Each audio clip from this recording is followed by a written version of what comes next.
Capítulo 2 de Santiago. Vamos a abrir nuestras Biblias de allí. Capítulo 2 de Santiago. Vemos un poquitito que en la Biblia ya la semana pasada, bueno, ya hace como 4 semanas atrás, 3 semanas, porque no fue Navidad, no fue en Año Nuevo, hace 3 semanas atrás, estuvimos viendo de no hacer acepción de personas. Y claramente vimos lo perjudicial que es esa actitud en la iglesia. Imagínense que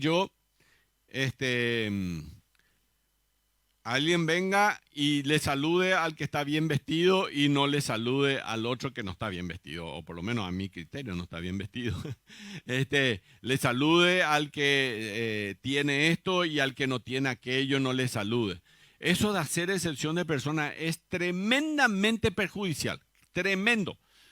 Y esperemos en el Señor que nunca ocurra aquí dentro de la iglesia, ¿verdad? Así que eso es lo que estuvimos hablando hace 3 semanas atrás. Santiago lo que llama a esto es maldad, la parcialidad de tener hacia una parte no es más ni menos que orgullo. Y ese orgullo es pecado. Yo realmente no me junto con ella ni con él porque yo estoy en otra categoría. Eso se llama parcialidad, ¿verdad? Porque Dios, Cristo, en la cruz del Calvario murió por todos. Así que delante de su presencia no hay diferencia. Y todos los que estamos aquí somos, gracias a la obra del Señor Jesucristo, salvos por la fe en el Señor Jesucristo y por ninguna otra razón. Entonces, por eso nosotros no estamos de acuerdo bajo ninguna condición con la parcialidad y con hacer acepción de personas. Y podríamos parafrasear esto, dejen de ser altaneros con su fe en Cristo. Hay gente que también dice, bueno, pues yo sé mucho más que otros. Yo suelo escuchar esto, hermano, no es que lo digo. Hay gente que realmente cree que sabe mucho más que los demás y entonces no tengo nada que aprender. Para el mundo,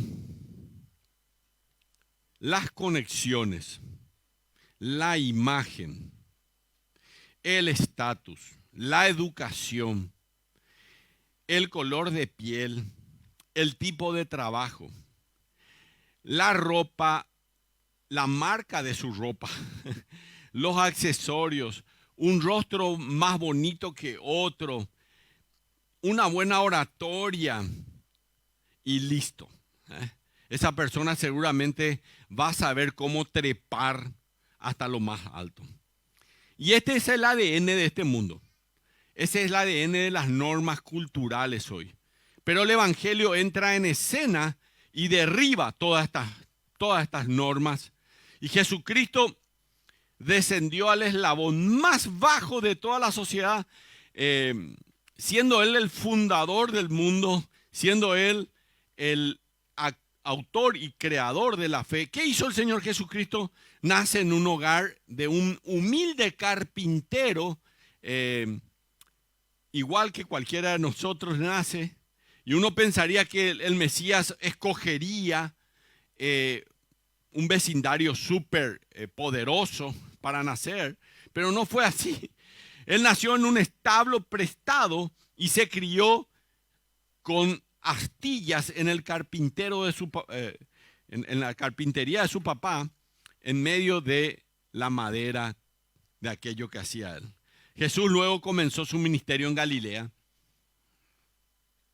Entre los judíos, los galileos eran conocidos como gente ignorante y sin importancia. Y Jesús agregó aún más misterio a su venida a la tierra al escoger a un grupo de pescadores para que fueran sus discípulos. Imagínense. Y él también escogió a algunas personas que tenían un buen pasar. Por ejemplo, Mateo. Mateo era un recolector de impuestos y él tenía un buen pasar, tenía un poco de dinero, ¿verdad? Era un hombre que ya era conocido por alguien que tenía algo, ¿verdad?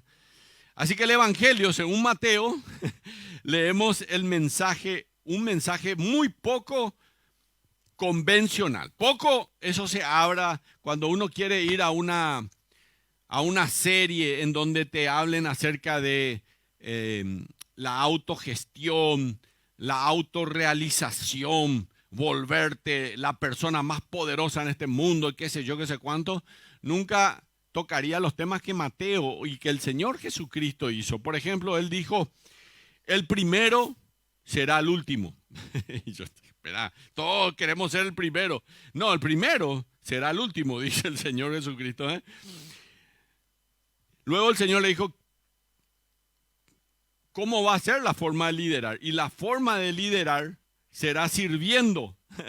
No, que me sirvan. No, no. Si vos querés liderar en la vida cristiana, tenés que saber servir. Luego, no era lo que esperaban los discípulos en ese entonces. Luego, cuando comenzó a él a crecer, él le dijo a sus discípulos, la forma de vivir va a ser muriendo. ¿Qué? La forma de vivir va a ser muriendo. Pablo lo entendió y dice, con Cristo estoy juntamente crucificado y ya no vivo yo, mas vive Cristo en mí. Espectacular realmente, espectacular. Una vez voy a explicar bien ese pasaje, hay algunos temas muy interesantes detrás de eso. En aquel entonces había esa posibilidad de que crucifiquen en una cruz a dos personas. Alguna vez busquen por qué. Y de eso está hablando el apóstol Pablo. Dentro de poco voy a dar una explicación un poco, pero no es el tema de hoy, así que me voy a salir de tema. Así que Santiago, el medio hermano del Señor Jesucristo, ahora pastoreando la iglesia de Jerusalén, es testigo de cómo el cristianismo y el favoritismo se estaban empezando a mezclar.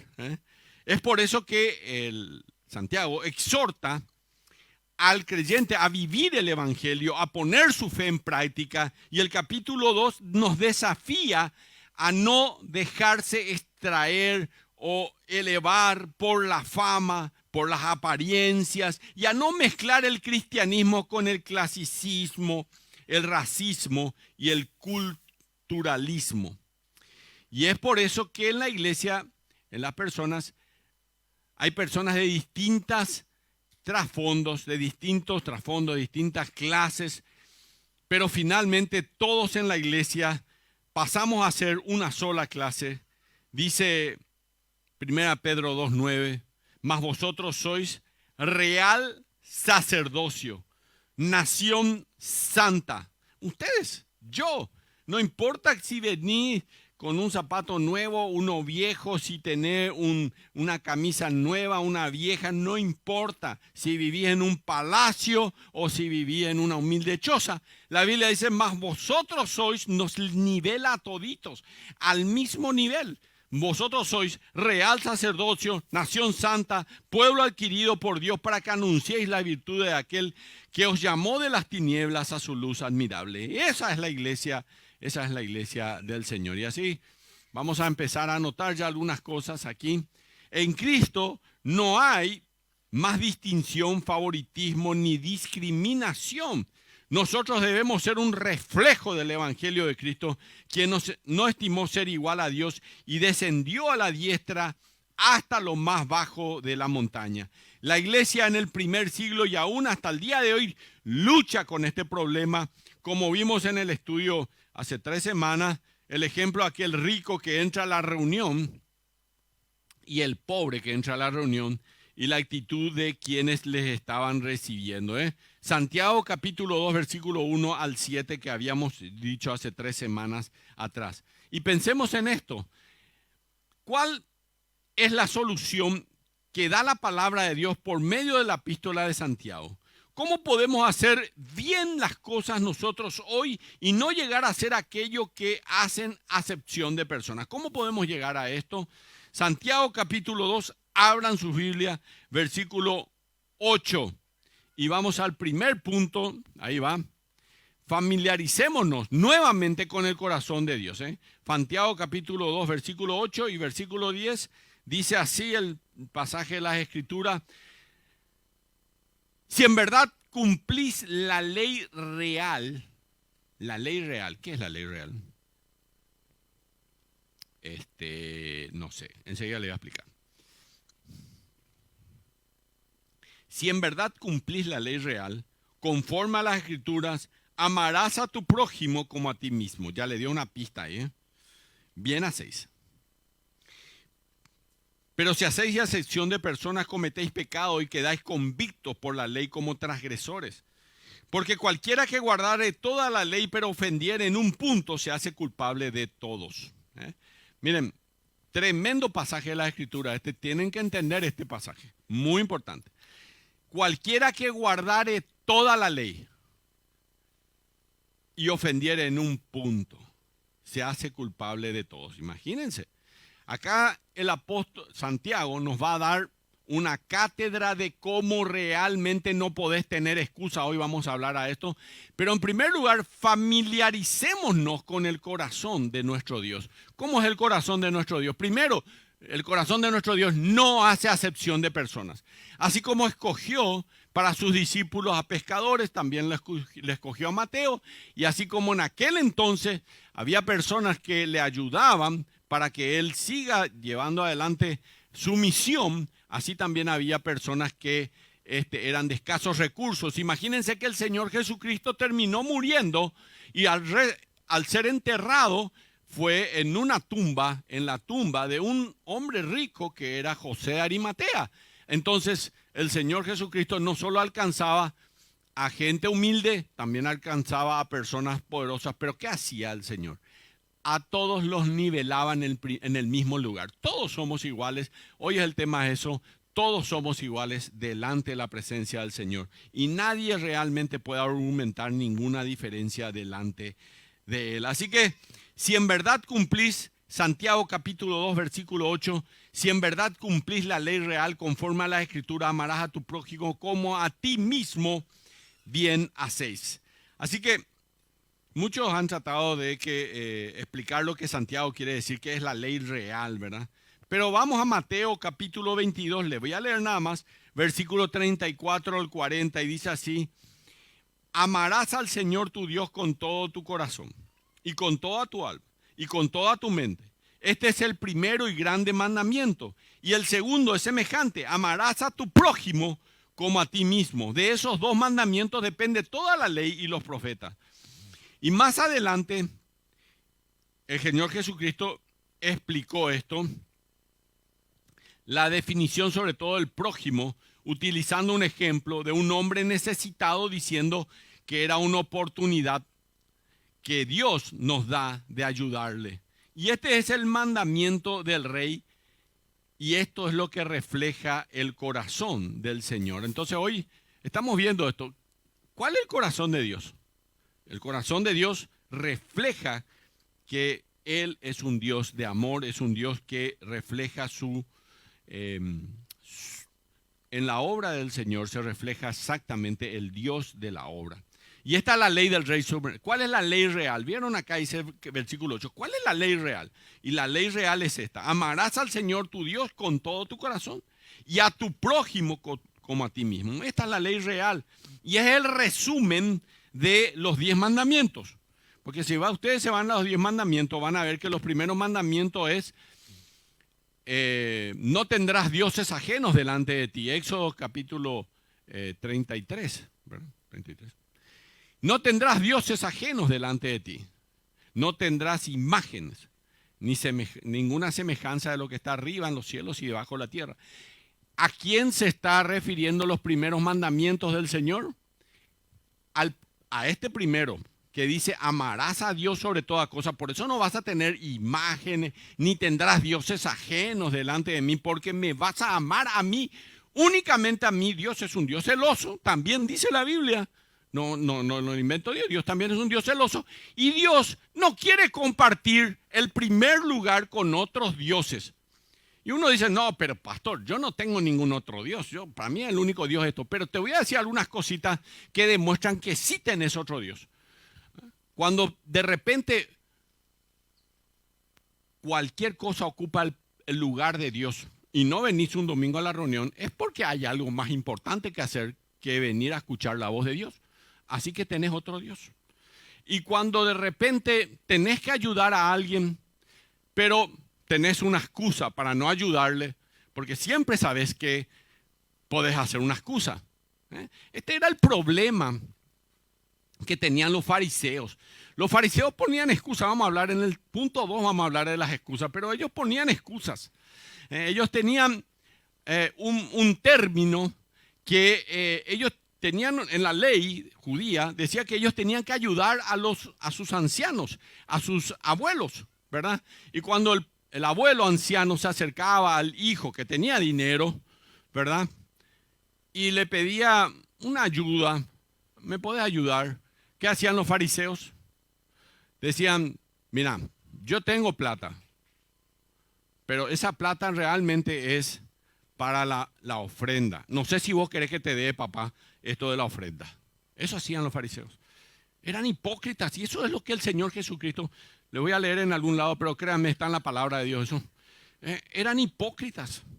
Y ellos así le decían a su papá, no te voy a ayudar, así que vételas, ¿verdad? Y muchas veces nosotros pasamos delante de personas, incluso dentro de la iglesia, y no le ayudamos cuando Dios te ha dado para que le puedas dar. Así que Jesús explicó quién era el prójimo. Y de todo esto, toda la ley puede dividirse en dos partes. Lo que es relacionado con Dios y lo que es relacionado con lo demás. Entonces la primera parte de la ley tiene que ver con Dios y la segunda parte de la ley tiene que ver con nosotros. Por eso dice, amarás a tu prójimo como a ti mismo. ¿Entienden? La segunda parte tiene que ver con nosotros. ¿Y cómo es la segunda parte? ¿Qué dice en la segunda parte de los 10 mandamientos? No hurtarás o no robarás, no matarás, ¿cierto? ¿Y es a quién? A Dios no le vas a poder hacer eso. Es a tu prójimo. ¿Se dan cuenta? No codiciarás la mujer de tu prójimo. Y el hombre también, entre paréntesis, para las mujeres que están acá. Tampoco. ¿Entienden? Todo tiene que ver con tu prójimo. ¿Se dan cuenta? Entonces, por un lado, esta ley tiene todos los mandamientos que tienen que ver con Dios, el Padre.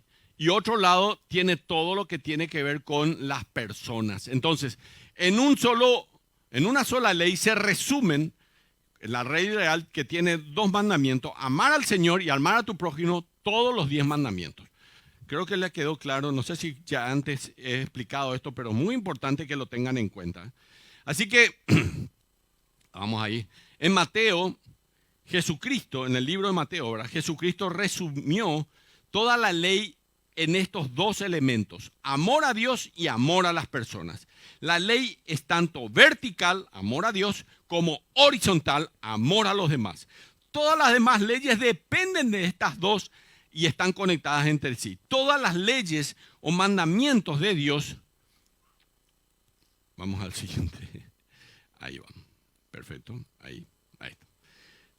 Todas las leyes o mandamientos de Dios van juntas, porque juntas reflejan la naturaleza y el carácter de Dios. Así que Santiago realmente nos va a reflejar eso. Durante los comienzos de la iglesia, en la generación desde luego de Santiago, Santiago fue el líder de la iglesia en Jerusalén. Durante el tiempo de la iglesia en Jerusalén, los eruditos judíos creían que la ley, esto es muy importante, yo quiero que presten atención en esta parte en una forma muy, muy especial. Creían que la ley era una serie de mandamientos independientes. ¿Entienden? Estaban los mandamientos y creían que todos eran independientes. Así que en otras palabras, guardar una ley le daba un crédito. Es como cuando vos participás en un concurso y te van dando puntos, ¿verdad? Y los judíos creían que la ley le daba crédito, por así decirlo. Y al quebrantar una ley, lo dejaba en una deuda.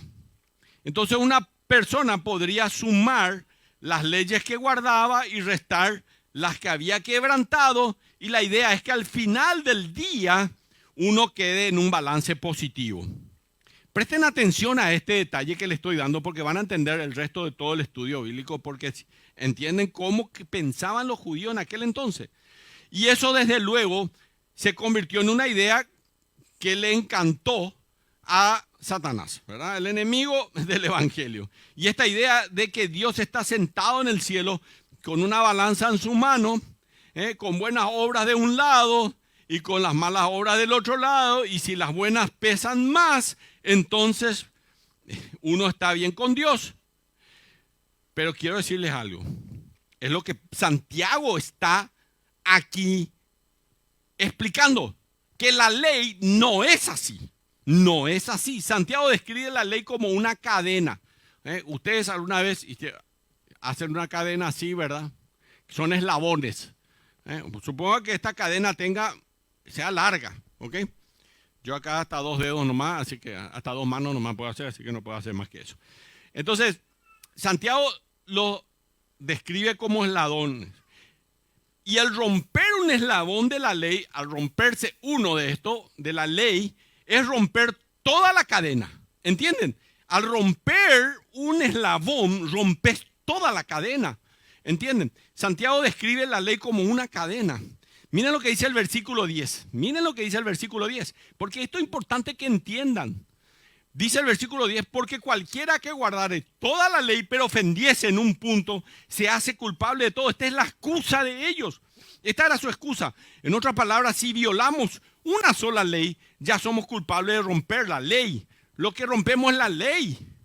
Y si uno rompe un eslabón de la ley, rompe la cadena. Y eso es lo que te hace culpable. Le pregunto, creo que le quedó claro, ¿o no? ¿Sí? Le pregunto, si ustedes están colgados, por ejemplo, de un precipicio y están agarrados de una cadena que tiene, ponerle 10 eslabones, ¿cuál de los 10 eslabones es el más importante? Capaz el tercero no es tan importante, o el noveno. Si se rompen, no importa. Todo va a seguir estando bien. No, todos sabemos que no. Todos son importantes y todos están conectados porque es una cadena, todos están conectados. Y no importa cuál es el eslabón que se rompa, se va a caer uno. Igual, si uno está colgado y eso es lo que le sostiene, cualquiera de los eslabones va a estar. Y suponer que sean 10 eslabones porque son 10 los mandamientos, entre paréntesis. O más, hay muchos mandamientos en realidad en la palabra de Dios, no es solamente esos 10, pero supongan eso, que todos conocen los 10 mandamientos, supongan eso. ¿Cuál es el eslabón más importante de los 10 mandamientos? Todos son importantes. Y esto es lo que le está diciendo aquí, cualquiera que guardare toda la ley pero ofendiese en un punto se hace culpable de todos. Acá hay una manera que podemos entender la unidad de la ley de Santiago. Si uno comete el pecado de parcialidad y de prejuicio, no hables con fulana, no hables con mengano, ya no tienen luego solución. He escuchado hablar a gente decir eso. A veces quiero creer, entre paréntesis, a veces quiero creer, pero no me permite mi fe, no me permite mi amor, no me permite la palabra de Dios que yo piense así de nadie. Dios puede cambiar vidas y lo ha hecho, yo he visto milagros. Así que Santiago, como dice acá nuestro material, está diciendo que si uno realmente quiere amar, que guarde la ley. Y la ley es más importante, es la ley más importante de todas, es el amor. El amor es lo más importante. Así que el clasicismo, el racismo, el culturalismo y el favoritismo, escuchen lo que le digo, el favoritismo no son pequeñas infracciones, sino que violan la ley más importante que existen. ¿Les quedó claro esto? Espero que este grupo que hoy estoy en la iglesia, este año y toda su vida, nunca tenga favoritismo, nunca. Pregúntenle a cualquier padre, no hay el hijo preferido. Sonia, ahí está Guille, por ejemplo, ¿es tu hijo preferido? Sí, por acá en la iglesia, ¿no? No hay hijos preferidos, nosotros no tenemos, no hay, no existe. Yo no conozco padres que tengan hijos preferidos, no debería haber. Y el Padre Celestial, señores, no es así. La parcialidad y el prejuicio violan toda la ley horizontal como la vertical y va totalmente en contra del corazón de Dios, quien no hace acepción de personas. Dios no tiene favoritos.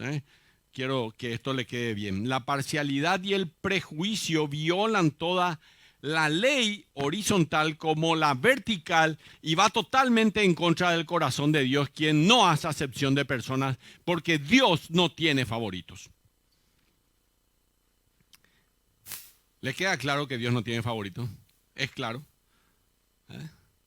A veces yo suelo decirle a algunas personas, pero es una forma de hablar mío nomás. No vayan a creerme que yo creo que soy un hijo mimado de Dios. A veces creo que sí. Pero es una forma de decir nomás. No vayan a creerme. No hay, Dios no tiene favoritos. A todos nos ama de todo corazón. Algunos creen que sí. Así que, ¿hay alguno rechazado? No. ¿Hay alguno que es favorito? No. ¿Hay alguno que es invisible para Dios? Tipo, a veces ni le hace caso a Dios. No, no hay eso. Dios no prefiere a una raza humana, no prefiere a una clase social sobre otra. Él no enfoca solamente en un segmento de la sociedad para traerle el evangelio, como muchas iglesias por ahí están hablando. Hace un tiempo atrás una iglesia se abrió, gente muy cercana a mí, diciendo que querían alcanzar solamente a personas con dinero. Le dije, vos sabés que no va a funcionar eso. Pero puede hacer, ¿verdad? Empezar, pero no va a funcionar, ¿verdad? Y realmente, bueno, no han crecido, se han quedado ahí donde han estado y han pasado muchas dificultades. Y yo creo que ya cambiaron esa idea a esta altura. Así que no te alegra saber que el evangelio no es solamente para algunos, sino que es para todos. Primera declaración, ¿ok? Tenés que conocer el amor, tenés que conocer el corazón de Dios. Pero ahora vamos al segundo, y este es el más duro. Segundo punto, necesitamos dejar de lado las excusas.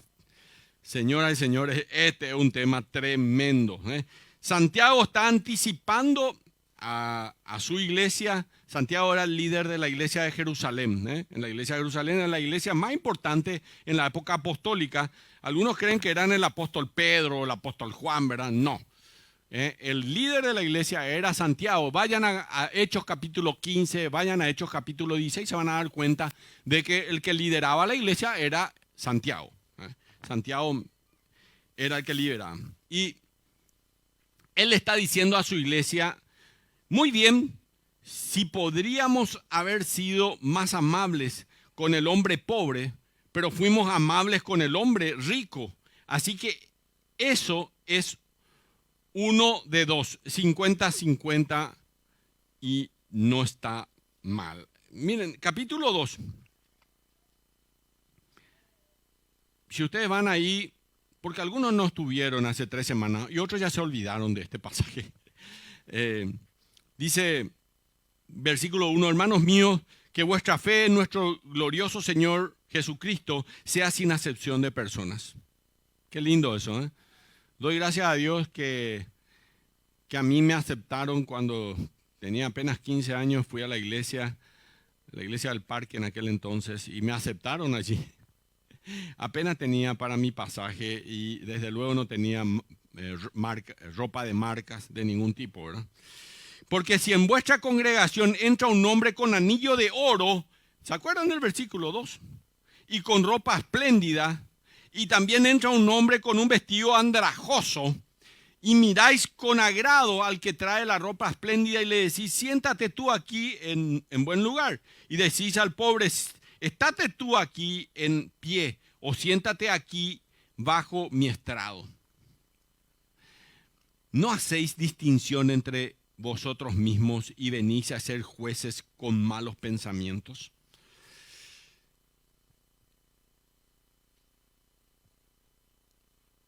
piensen bien. En su vida hay grupismos. En su vida además hay calificativos. Este es más ignorante, yo sé más que él, yo estoy en otro level.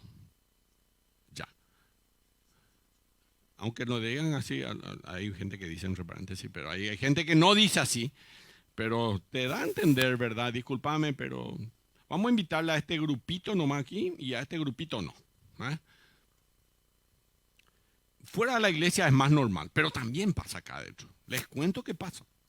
Les digo porque hace años estoy acá al frente y pasa.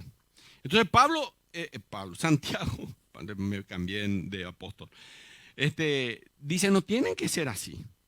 Versículo 9. Capítulo 2, versículo 9. Vamos a entrar al tema a toda velocidad. Pero si hacéis acepción de personas, cometéis pecado y quedáis convictos de la ley como transgresores. Así que Santiago, vamos para anotar, anticipa que alguien trate de defenderse. Así es la naturaleza humana. Somos muy buenos para encontrar excusas.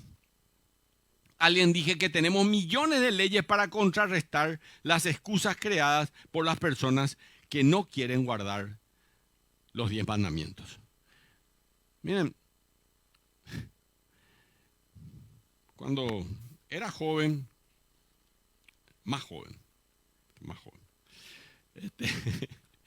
en la iglesia donde me iba, en la iglesia del parque, nosotros teníamos algunos problemas con los pastores de la iglesia, ¿verdad? Pero bueno, yo discutía con ellos, pero al final bajaba la cabeza, porque yo sabía que ellos eran los que guardaban, velan por nosotros. Vayan a Hebreos capítulo 13. Los pastores velan por nuestras vidas. Eso dice la Biblia. Sed agradecidos, dice la Biblia entre paréntesis. Así que yo aprendí eso, tenía 17, 18, 19 años y aprendí a ser agradecido porque yo sabía que Él estaba haciendo un esfuerzo por enseñarme la verdad de la palabra del Señor. Había cosas que no me gustaban, entonces le decía, ¿verdad? Y a veces sus respuestas no eran las que yo quería escuchar, pero ¿qué voy a hacer?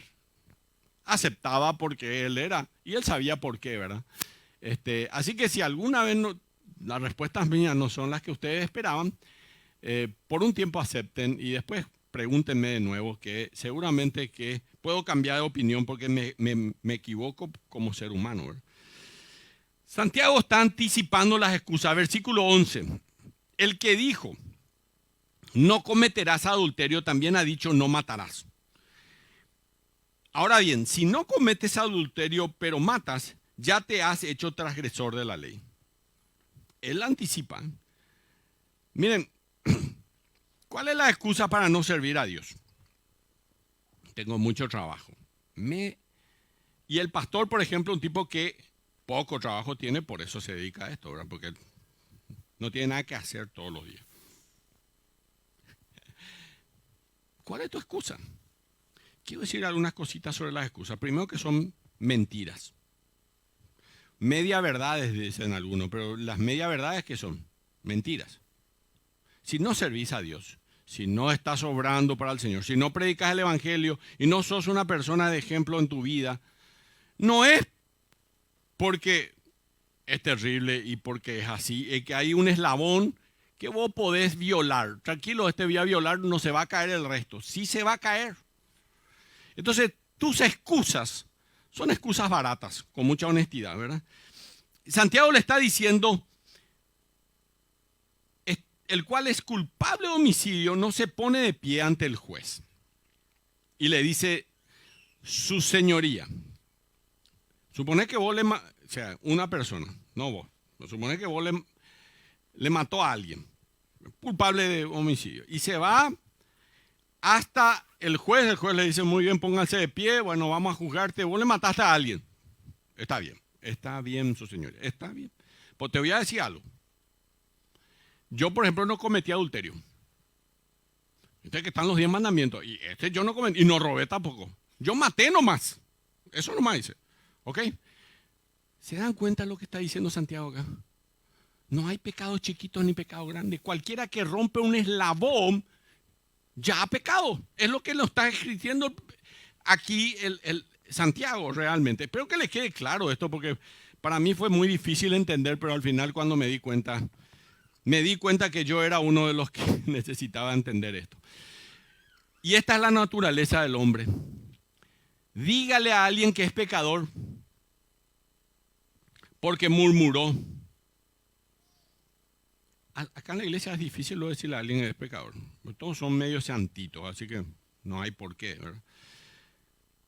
Y muy rara veces te va a decir, tenés razón. He hecho esto y he hecho lo otro. Nunca te van a decir eso.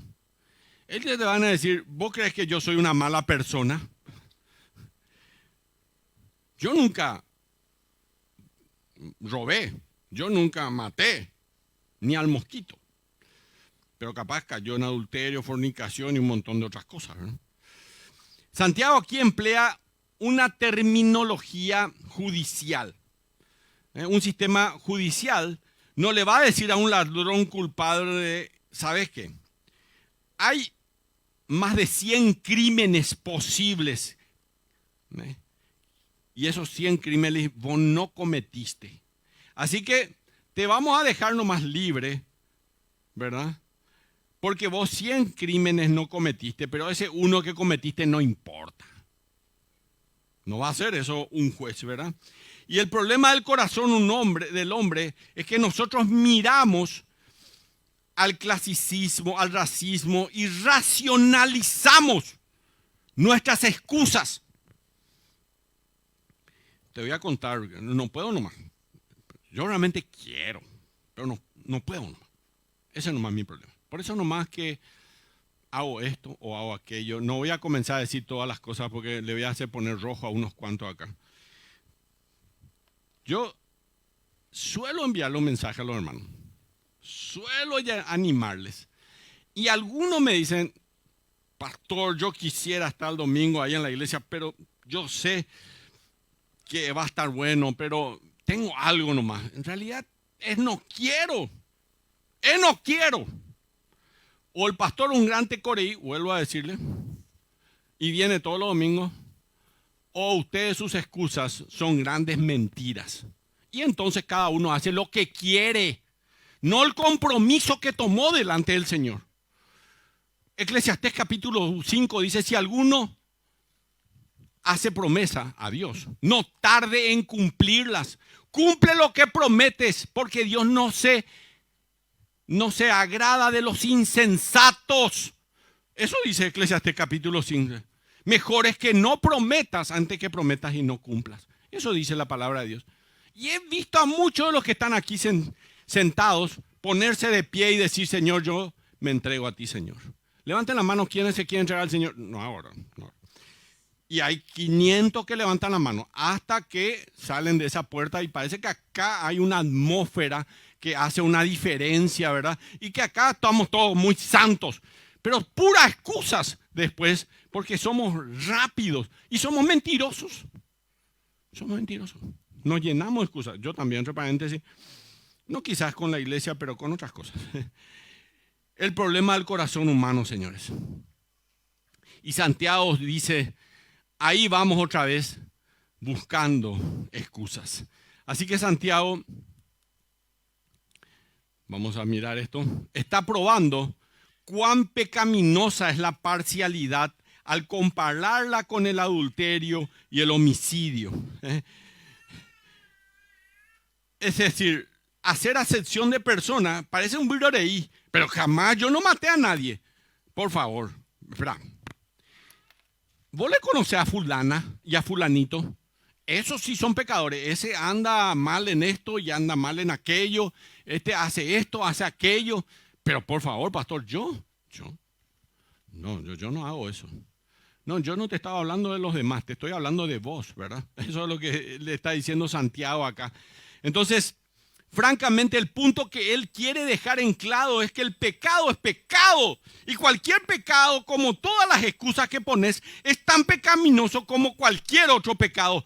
Como cualquier otro pecado. Si sos una persona que te llenas de excusas y que no vas a servir a Dios porque vas a salir de aquí y te vas a ir a tu casa y nada más. Vas a ser tan pecador como el que adultera, como el que mata. Vas a ser tan pecador como él. Eso lo está diciendo acá Santiago. Algunos pecados tienen consecuencias más serias, eso sí, que otros. ¿Estamos de acuerdo en eso? Pero todos los pecados nos hacen pecadores y transgresores de la ley. La palabra transgresor acá, al final del versículo 11, miren lo que dice. Y ya te has hecho transgresor de la ley. Al final del versículo 11. Y la palabra se usa para describir a alguien que debe seguir cierto rumbo, pero que se desvía de su camino. Pasa por sobre la línea. ¿Éramos felices o éramos fieles a Dios? Y ya no somos fieles. ¿Servíamos a Dios? Y ya no. ¿Leíamos la palabra de Dios y memorizábamos? Y ya no. ¿Hicimos promesas a Dios? Y no cumplimos. Y esta es la ilustración de Santiago. Al cruzar la línea es no caminar por el camino desmarcado. Lo que Santiago llama transgresión es lo que nuestra sociedad y nuestra naturaleza caída trata de justificar y decir, vamos, no somos tan malos, somos los que piensan de otra manera. Legalmente, son unos legalistas. Esto es otro de los términos que suelo escuchar a menudo. Y están en el viejazo. Ese también es otro tema.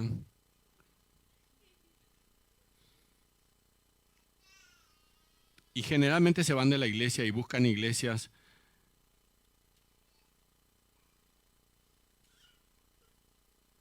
para hacer lo que quieran y no para cumplir su promesa delante de Dios. Santiago dice, no se dejen llevar por ese tipo de pensamiento. No se dejen llevar. Cuando se trata de favoritismo y la parcialidad, no se engañen. Son crímenes contra el corazón de Dios. Dejen de poner excusas. Todos somos transgresores. Y es más fácil avanzar del fracaso al éxito que de las excusas al éxito. Anoten si quieren esa frase. Es más fácil avanzar del fracaso al éxito que de las excusas al éxito. Las excusas no te van a dejar ir a ningún lado. Porque el camino de la mediocridad está pavimentado de gente con buenas intenciones, con buenos deseos y con excusas lógicas. Muy lógicas. Son excusas lógicas, por favor. Lo que me dicen generalmente son excusas lógicas. A veces le quiero decir a algunas personas, me estás mintiendo, ¿verdad? Pero no lo digo. Hay 5 excusas comunes, yo anoté acá en mi material. Algunas personas cuando le invitas a servir al Señor dicen, no soy la persona adecuada para ese trabajo. Otros te dicen, no estoy listo todavía. Otros dicen, voy a fracasar en eso. Quiero decir que nunca fracasas. Nunca se fracasa. A veces ganas y a veces aprendes. No se fracasa. Hay que aprender nomás de lo que te salió mal. El fracaso no es fracaso. Es que Dios está queriendo que haga las cosas de diferente manera. Nada más. Algunos dicen no tengo las habilidades y otros dicen alguien más lo va a hacer. Y es cierto que alguien más lo va a hacer, pero eso era para vos. Así que pregunto, antes de pasar al punto 3, ¿qué vamos a hacer al respecto? Santiago habla del tema de prejuicio, de la parcialidad. Así que en tercer lugar, vamos allí y ya vamos al final. Decidámonos demostrar amor y misericordia. Decidámonos servir a Dios.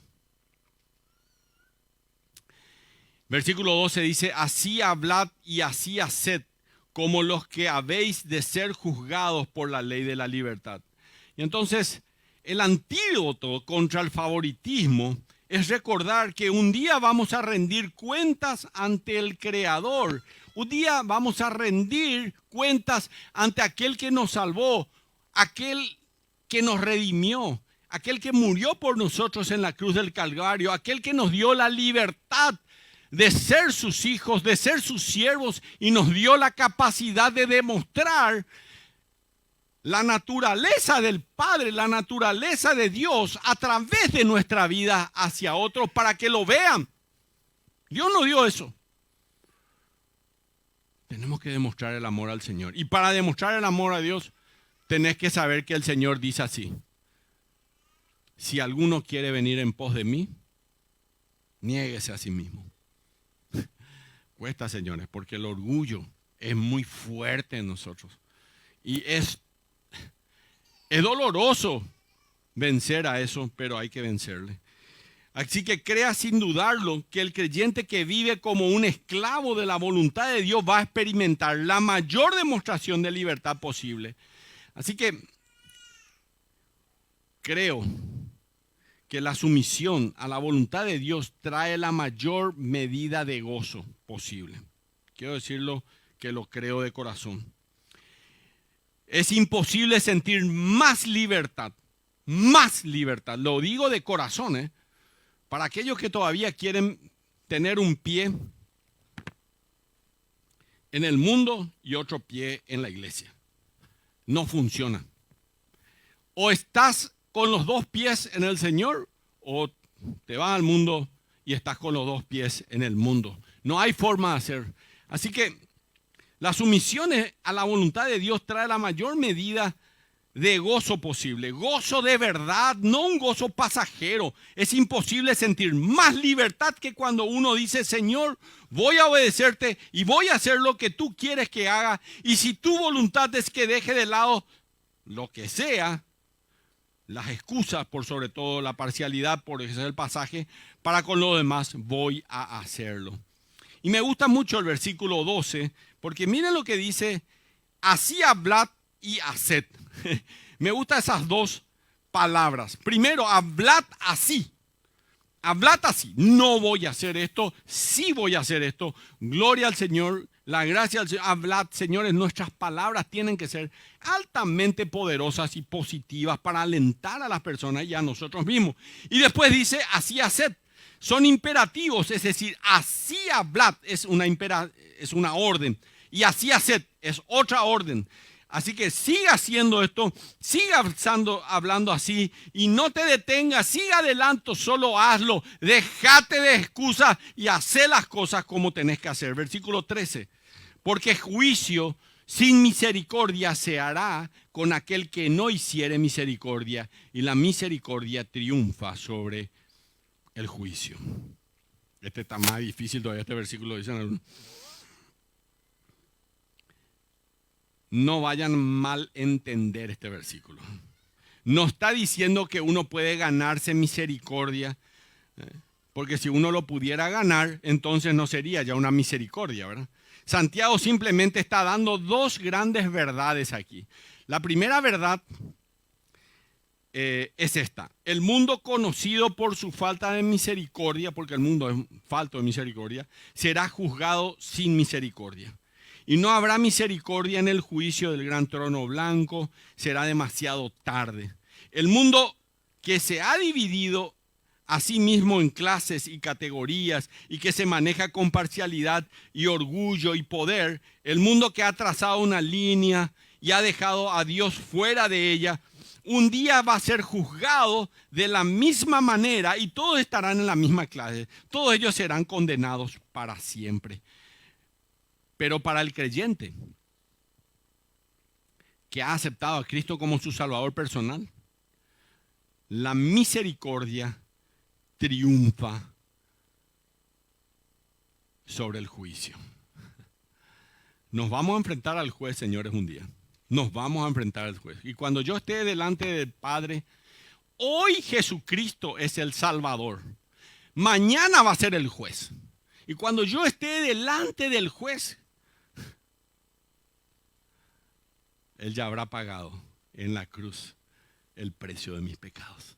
Habrá derramado su sangre para que yo sea limpio. Y cuando Él me diga, su misericordia me salvó. Eso es lo que dice la palabra de Dios. ¿Se dan cuenta? Eso es lo que dice el Señor. Este es el versículo 13. Tito capítulo 3, versículo 5 dice, nos salvó no por obras de justicia que nosotros hubiéramos hecho, sino por su misericordia. ¿Cómo nos salvó? ¿Cómo nos salvó? Por su misericordia, señores. ¿Vos creés que vos, porque sos lindo, porque sos grande, porque sos fuerte, porque te vestís bien, te vestís mal, te vas a ir al cielo? No. Te va a ir bien, pero bien en el infierno, pero allá en el fondo luego. Nos salvó por su misericordia, señores. No es porque merecías, no merecías nada, ni yo no lo merecía. Efesios capítulo 2, versículos 4 y 5 dice, pero Dios que es rico en misericordia, otra vez, por su gran amor con que nos amó, por su gran... Señores, esto no son palabras así puestas ahí por una persona, sino que es la palabra del Señor.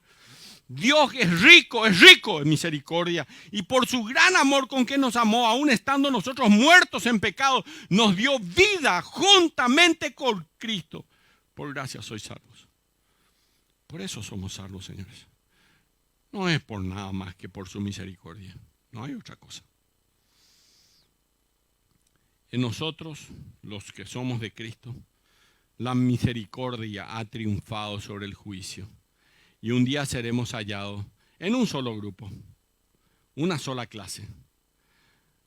La clase de los redimidos por la sangre del Cordero. Amén. Y vamos al final, la conclusión. Y el desafío para los que somos salvos es este.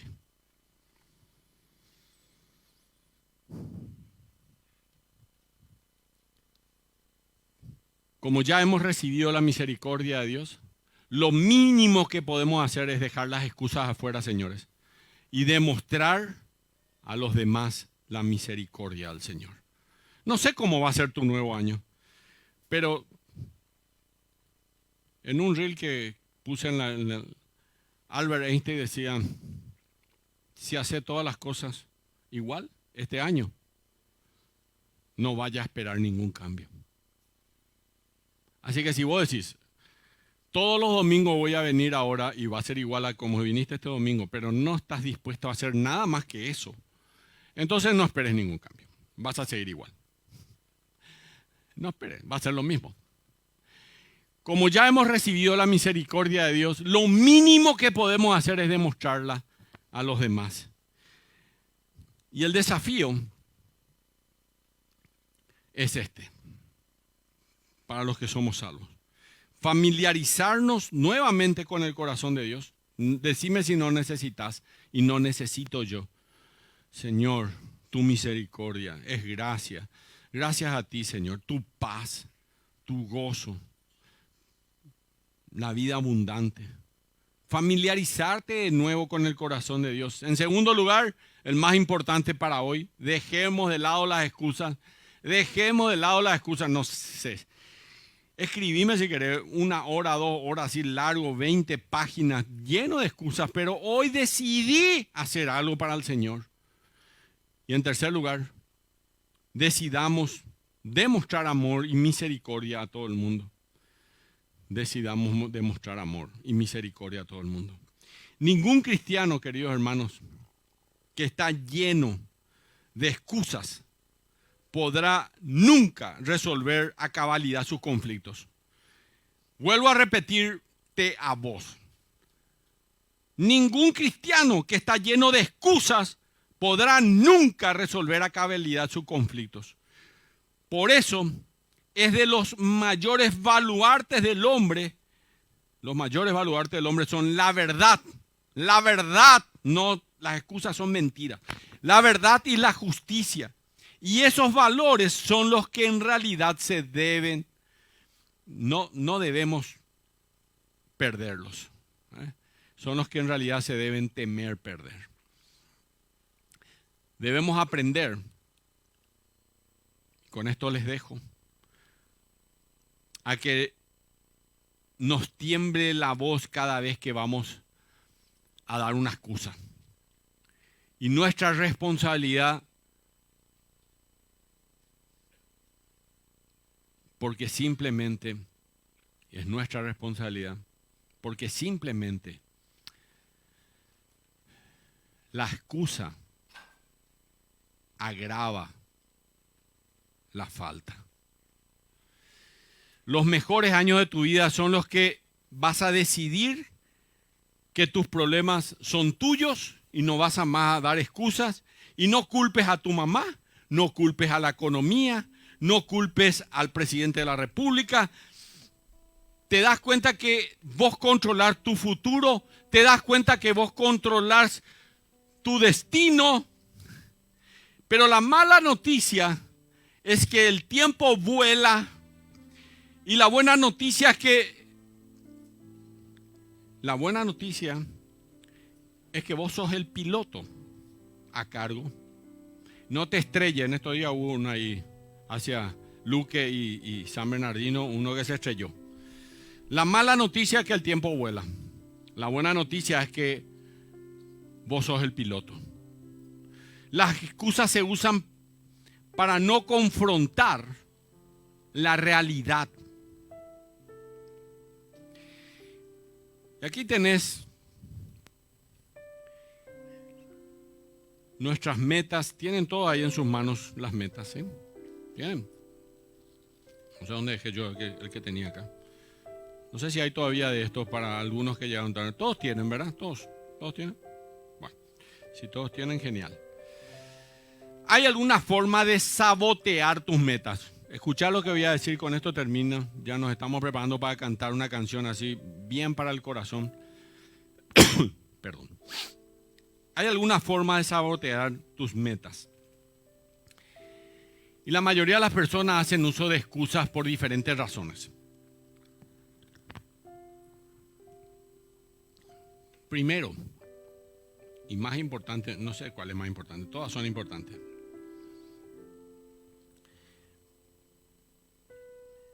Para no enfrentar, una de las excusas es para no enfrentar algo que no querés hacer. Es mejor decir no quiero cambiar o no quiero hacer que dar una excusa que es una mentira. En segundo lugar, otra cosa que sabotea tus metas es esconder la verdad. A veces no queremos ser directos con alguien o conmigo mismo solamente porque no quiero lastimar. En tercer lugar, para evitar confrontaciones. Y en cuarto lugar, las excusas internas. Son las cosas que nos ponemos a nosotros mismos. Por ejemplo, cuando pensamos, no sé, voy a dar un ejemplo, en bajar de peso. Y no lo hacemos y ponemos por excusa porque estamos un poco enfermos. En otras palabras, se usan las excusas para evitar la realidad. Para no sentirnos mal con nosotros mismos, o sentirnos tristes, o sentirnos enojados con nosotros mismos. Así que te quiero decir, querido, deja de lado las excusas. Supera las excusas. Quiten su calcomanía ahora mismo. Pongan aunque sea una meta, no vayan a poner todas, pero me ponen una. ¿Okay? Una me van a poner, no sé cuánto. Oración, devocional, no sé, lo que quieran. Elijan uno ahí ya. Después van a ir a hacer bien en su casa, pero una me van a poner ahora.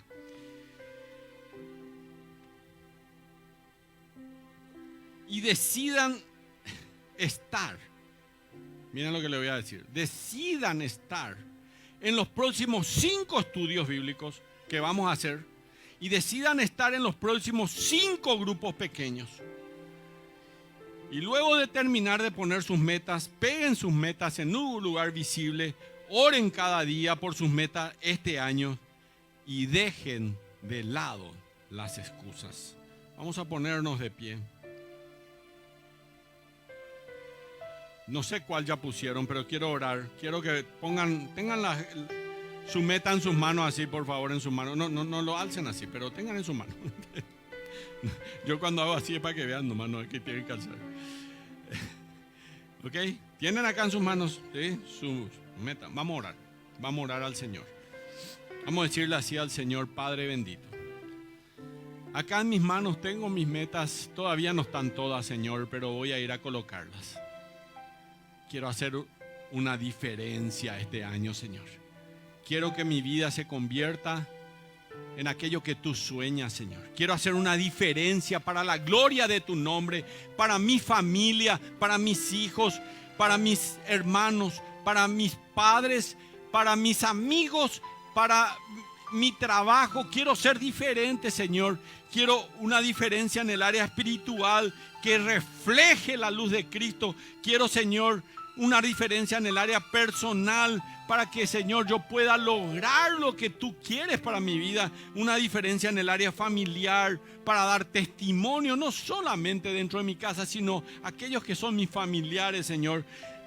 En el área profesional, aquello que tú quieres que yo termine, que yo estudie, que yo comience, Señor. En el área social, Padre bendito, aquello que tú quieres que llegue con tu palabra a aquellos sin Cristo. Y en el área económica, Señor, bendice mi vida en este año. Bendice para que yo pueda bendecir. Bendíceme, Señor, para que yo pueda ayudar a otros. Bendíceme, Señor, en el área económico, para que no falte nada, Señor. Y así como Salomón alguna vez lo dijo, Señor, no me des abundancia, no sea que me olvide de ti. Y no me dejes escasez, Señor. No sea que teniendo todo, menosprecie tu santo nombre, Señor. Ayúdame, Padre, a ponerme metas reales y logrables, pero con fe. No dudando nada, como dice Santiago. Gracias de corazón por tu palabra. Lo que hoy he aprendido ha sido muy importante. En el nombre de Jesús. Amén.